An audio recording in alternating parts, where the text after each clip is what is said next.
Na mwili wa Baba Mtakatifu Francis utakuwa kwenye kanisa la St. Peter's Basilica kuanzia kesho, ambapo umma utaweza kutazama.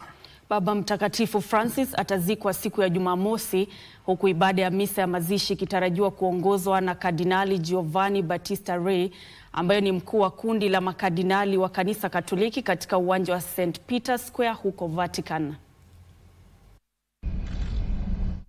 Leo asubuhi katika jiji la Vatican, takriban makardinali 60 wamekongamana katika ukumbi wa Synod kwa mkutano wa kwanza wa mipango ya mazishi ya Baba Mtakatifu Francis na kisha baadaye uchaguzi wa mrithi wake.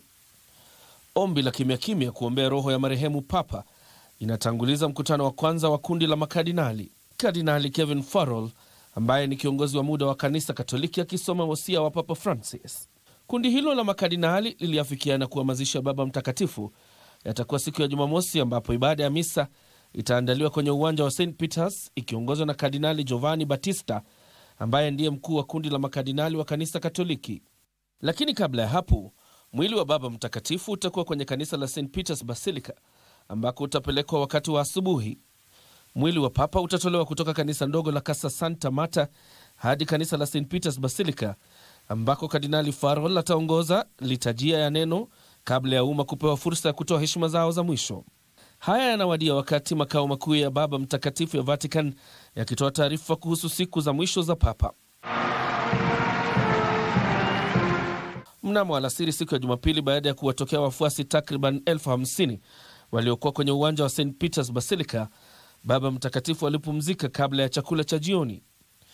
Na wakati wa alfajiri siku ya Jumatatu, afya ya Papa ilidhoofika, huku waliokuwa karibu naye wakijizatiti kuokoa maisha yake.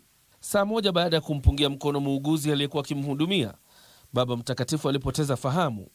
Makao makuu ya Vatican yanasema Baba Mtakatifu hakuwa na maumivu wakati wa kifo chake. Rais wa Marekani Donald Trump, Rais wa Ukraine Vladimir Zelensky na marais Emmanuel Macron wa Ufaransa, Lula da Silva wa Brazil na Andrzej Duda wa Poland ni miongoni mwa wale waliothibitisha kwamba watahudhuria mazishi ya Papa. John Jacob Kuria, Darubini.